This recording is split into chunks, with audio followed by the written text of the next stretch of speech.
seems to me that, I mean, it's true, like, I mean, just to run a global procurement function, and yes, everyone's, you know, looking at cost, quality and delivery, maybe if they're sophisticated on total cost of acquisition.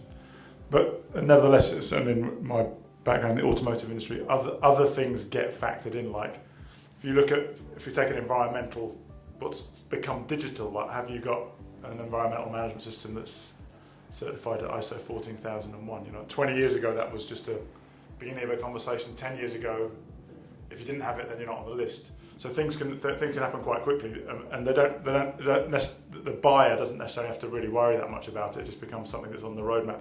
And I think if I look around, you know, we have like now over 200 companies who've committed to science-based targets, and about 81 who've committed to 100% renewables. Many of you in the room, I know Nestle, IKEA, Microsoft, Facebook, Philips. So yeah, and I know that a lot of the shipping companies are working together with the Clean Cargo Working Group with BSR. I just wonder, is there a kind of science-based targets shipping procurement badge, or you know, is it like 100% clean cargo by 2040, and you've got the science behind it, and you basically trying to get all the shippers to commit to it, and then try and get all the encourage customers to say we will only procure shipping services from shippers who have committed to this. It's not something the buyer has to worry much about. Because it's either yes or no. You have a roadmap of 5 years to get there. But it seems to me that this is the kind of power of collaboration that Bill and Rob have been talking about. That it's not something that Maersk and Philips can do alone, but you might be able to seed the idea within the Clean Cargo Working Group and step forward. There is quite a lot of transparency available already because the shipping industry generally is relatively small. So you have maybe 20 plus players who operate. So that is a big advantage to our industry that we have the data and there is benchmarks available. So just to take this broader, that other companies also would know it's there and start using it. So I think that's something that we spend quite a lot of time and energy on having conversations about. I think collaboration here, as in many other things, could make a big difference, but I think different situations need different kinds of solutions. And you know, moving to 100% clean electricity today is something that most companies can do in most places, and they may need help figuring out how to do it, and they may need to collaborate with others to change policies because maybe the market doesn't provide the access they need. But I think the technology is there, there are proof points of markets that work in various places. You can do that.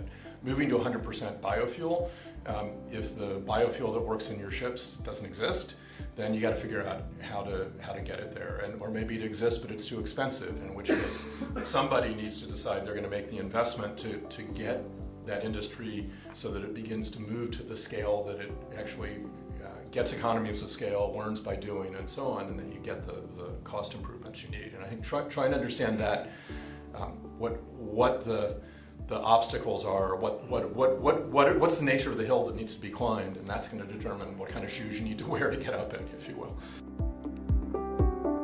Definitely, there is a power of consumer to put that pressure on, and that's also something that we actively want to encourage and also see that the industry really lifting the standard.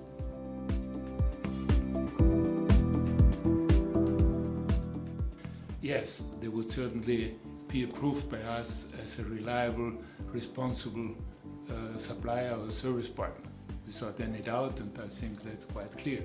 I would say 99.9% of all the companies today will have climate change somewhere on their radar. I mean, I have not found one where you don't find this famous report and you see something about it, okay? So the question I think here is more about, is this enough?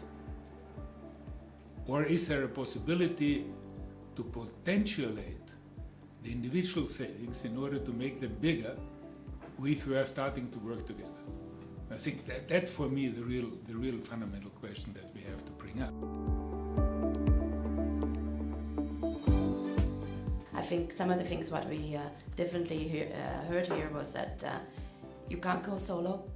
That's quite clear. It screams out every corner of this room, and the conference, what we heard in the morning, what we heard here.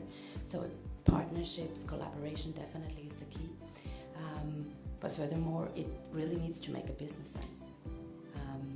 So it's nothing that we can't, or there is no inner motivation or drive to do this if it doesn't really make sense also business-wise for us and our companies, right, or the organizations we work with.